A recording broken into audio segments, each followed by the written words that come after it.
भारतीय संविधान के प्रस्तावना को किस देश से लिया गया है? अमेरिका। प्रस्तावना को अपने संविधान में सम्मिलित करने वाला प्रथम देश कौन है? अमेरिका। भारतीय संविधान के प्रस्तावना की भाषा किस संविधान से ग्रहण किया गया है? ऑस्ट्रेलियाई संविधान से। प्रस्तावना के उद्देश्य प्रस्ताव के रूप को संविधान सभा में सर्वप्रथम किसने पेश किया? पंडित जवाहरलाल नेहरू ने।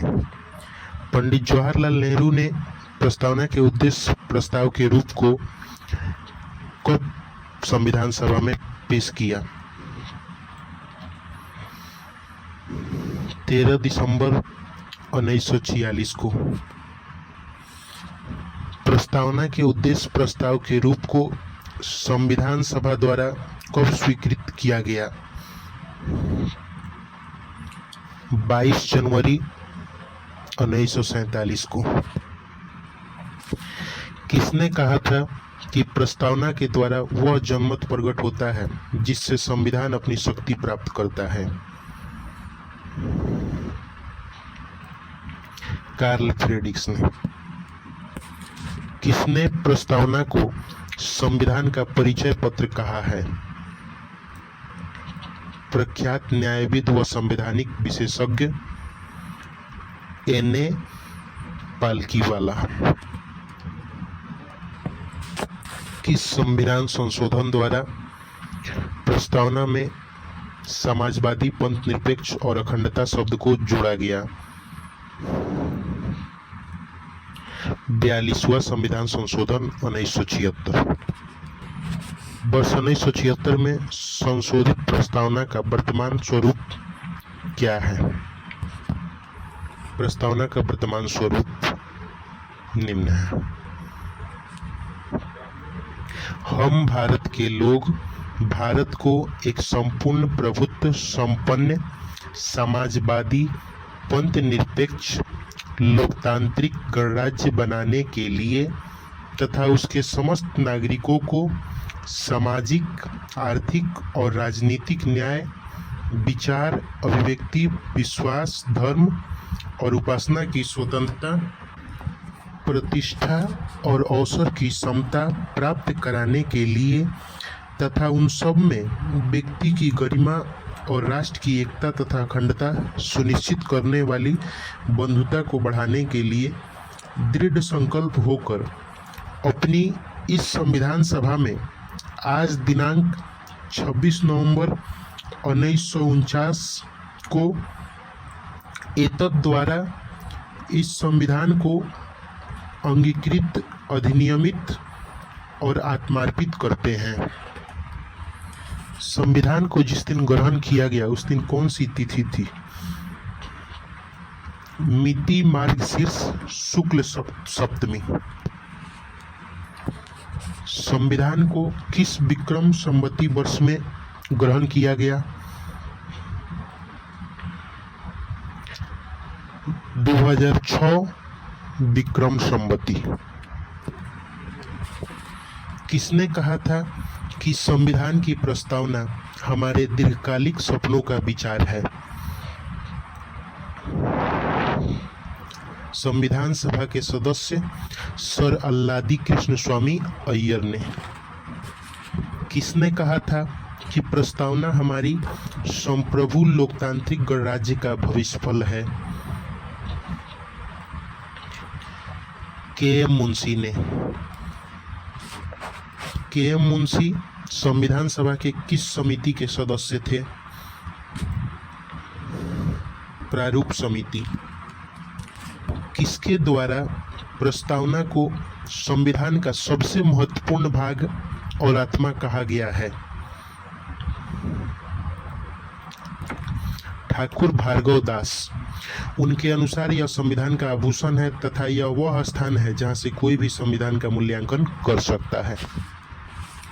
किसका यह मानना था कि भारतीय संविधान की प्रस्तावना अमेरिका की स्वतंत्रता की घोषणा पत्र के समान है। भारत के पूर्व मुख्य न्यायाधीश एम हिदायतुल्लाह। लेकिन यह एक घोषणा पत्र से ज्यादा महत्वपूर्ण है जिसके द्वारा संविधान के आदर्शों और साधनों का उल्लेख किया गया है। किसने संविधान को पवित्र दस्तावेज और अनुच्छेद 32 को संविधान का आत्मा कहा है? डॉक्टर भीमराव अंबेडकर ने। बेरोबारी संघ मामला कब हुआ? 1960 ईस्वी में। बेरोबारी संघ मामला 1960 में न्यायपालिका द्वारा प्रस्तावना के संबंध में क्या कहा गया? इस मामले में न्यायपालिका द्वारा कहा गया कि प्रस्तावना संविधान का भाग नहीं है क्योंकि प्रस्तावना संविधान में निहित आदर्शों और उद्देश्यों को दर्शाता है और इसलिए यह संविधान निर्माताओं के मस्तिष्क के लिए कुंजी है, जबकि संविधान सर्वोच्च विधि है। गोलकनाथ बनाम पंजाब राज्य मामला कब हुआ? 1967 में। गोलकनाथ बनाम पंजाब राज्य मामला 1967 में प्रस्तावना के विषय में क्या कहा गया? गोलकनाथ बनाम पंजाब राज्य मामला में प्रस्तावना के विषय में कहा गया कि यह संविधान की मूल आत्मा है, शाश्वत है, अपरिवर्तनीय है। किस मामले में बेरोबारी के निर्णय को अस्वीकार कर यह व्याख्या दिया गया कि प्रस्तावना संविधान का एक भाग है? केशवानंद भारती मामला। केशवानंद भारती मामला कब हुआ? 1973 में। केशवानंद भारती मामला 1973 में न्यायपालिका ने संविधान के प्रस्तावना के बारे में क्या कहा? इस मामले में न्यायपालिका ने व्याख्या दी कि प्रस्तावना संविधान का एक भाग है क्योंकि इसमें आदर्श और उद्देश्य का वर्णन है जो भारतीय संविधान की मूल आत्मा है। एस.आर. बोम्मई बनाम भारत संघ मामला कब हुआ? 1994 में। एस.आर. बोम्मई बनाम भारत संघ मामला 1994 में उच्चतम न्यायालय ने किसे संविधान का आधारभूत ढांचा माना है?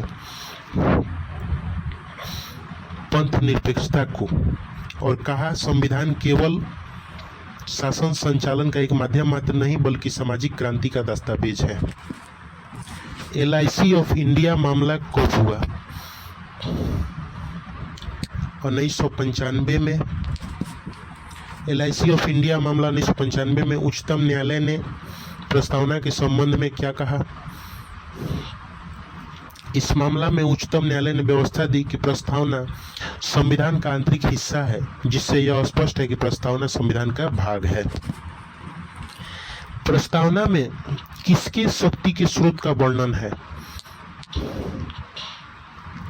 प्रस्तावना में संविधान के शक्ति के स्रोत का वर्णन है, न कि यह विधायिका की शक्ति का स्रोत है। प्रस्तावना कैसा है? प्रस्तावना गैर न्यायिक है। किस मामले में न्यायपालिका ने कहा कि प्रस्तावना में संशोधन नहीं किया जा सकता? बेरोबारी संघ के 1960 मामले में न्यायपालिका ने कहा कि प्रस्तावना संविधान का भाग नहीं होता, इसमें संशोधन नहीं किया जा सकता। केशवानंद भारती बनाम केरल राज्य मामला 1973 में ऐतिहासिक निर्णय लेते हुए पहली बार किस अनुच्छेद के तहत प्रस्तावना में संशोधन किए जाने का प्रावधान किया गया? अनुच्छेद 368। लेकिन मूल ढांचा में संशोधन नहीं किया जा सकता है। संविधान के प्रस्तावना में अब तक जो एक संशोधन हुआ है 42वां संविधान संशोधन 1976, उसके तहत किन शब्दों को संविधान के प्रस्तावना में जोड़ा गया?